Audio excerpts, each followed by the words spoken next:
Science ಮತ್ತು commerce PUC college Hulasuru ಹುಡುಗರಿಗೆ ಮತ್ತು ಹುಡುಗಿಯರಿಗೆ ಹಾಸ್ಟೆಲ್ ಸೌಲಭ್ಯ ಸಿಗುತ್ತಿದೆ. ಭಿನ್ನಾಭಿಪ್ರಾಯಗಳು ಇಲ್ಲದೆ ಇರುವಂಥ ಸರ್ಕಾರಗಳಿಲ್ಲ.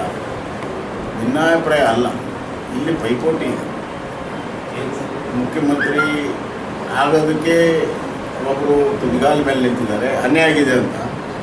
ಇನ್ನು ಮುಖ್ಯಮಂತ್ರಿ ಸ್ಥಾನವನ್ನು ನಾನು ಯಾರಿಗೂ ಕೂಡ ಬಿಟ್ಕೊಡೋದಿಲ್ಲ ಅನ್ನುವಂಥದ್ದು ಏನಿದೆ. ಈ ವ್ಯಕ್ತಿತ್ವಗಳ ಪೈಪೋಟಿ ಬಹಳಷ್ಟು ಸಂದರ್ಭಗಳಲ್ಲಿ ರಾಜಕೀಯವಾಗಿ ದೊಡ್ಡ ಪರಿಣಾಮಗಳನ್ನು ತಂದುಕೊಟ್ಟಿದೆ. ನಮ್ಮ ಕರ್ನಾಟಕ ಇತಿಹಾಸವನ್ನು ತೆಗೆದುಕೊಂಡು ಉದಾಹರಣೆಗೆ ನಾನು ಹೇಳಬೇಕು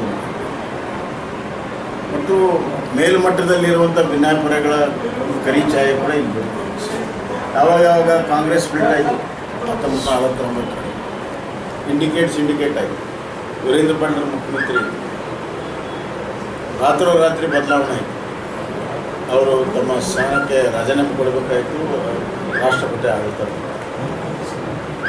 ಮುಂದೆ ದೇವರಾಜ ಅರಸ್ ಅವರು ಮುಖ್ಯಮಂತ್ರಿ ಇದ್ದಾರೆ. ಮತ್ತೆ ಕಾಂಗ್ರೆಸ್ ಸ್ಪ್ಲಿಟ್ ಆಯಿತು. ಆವಾಗ ದೇವರಾಜ ಅರಸ್ ಅವರ ವಿರುದ್ಧ ಆವಾಗಲೂ ಕೂಡ 130ಕ್ಕಿಂತ ಹೆಚ್ಚು ಬಹುಮತ ಇತ್ತು. ಗುಂಡೂರಾವ್, ವೀರಪ್ಪ ಮೊಯ್ಲಿ, ಬಂಗಾರಪ್ಪ ಈ 3 ಜನ ಬಿಟ್ಟರೆ ಮತ್ತಾರೂ ಇರಲಿಲ್ಲ. ಆದರೆ ರಾತ್ರೋರಾತ್ರಿ ದೊಡ್ಡ ಪ್ರಮಾಣದಲ್ಲಿ ಬದಲಾವಣೆಯಾಗಿ ಸರ್ಕಾರ ಬಿದ್ದೋಯ್ತು. ಗುಂಡೂರಾವ್ ಮುಖ್ಯಮಂತ್ರಿ ಆಗ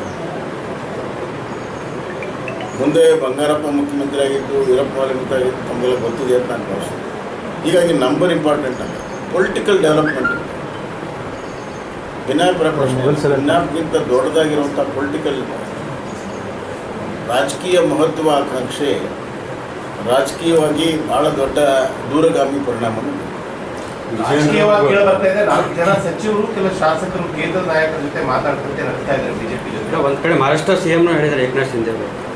ಅಲ್ಲ, ನಾನು ಬೇರೆಯವರ ಹೇಳಿಕೆ ಬಗ್ಗೆ ನಾನು ಪ್ರತಿಕ್ರಿಯೆ ರಾಜಕೀಯವಾದ ಚರ್ಚೆ ನಡೀತಿದೆ. ಅದ್ರ ಬಗ್ಗೆ ನನಗೇನು ಅಷ್ಟು ಮಾಹಿತಿ ಇಲ್ಲ, ಮತ್ತು ನನಗೆ ಅದನ್ನು ಪ್ರತಿಕ್ರಿಯೆ ಕೊಡೋಕ್ಕೆ ಸಾಧ್ಯ ಇಲ್ಲ. ಆದರೆ ರಾಜಕೀಯ ವಿಶ್ಲೇಷಣೆ ಮಾತ್ರ ಈ ಥರ ಇರುವಂಥದ್ದು ಬಹಳ ಜನಕ್ಕೆ ಇದು ಗೊತ್ತಿರುವಂಥದ್ದು. ಜೂನ್ 4 ನಂತರ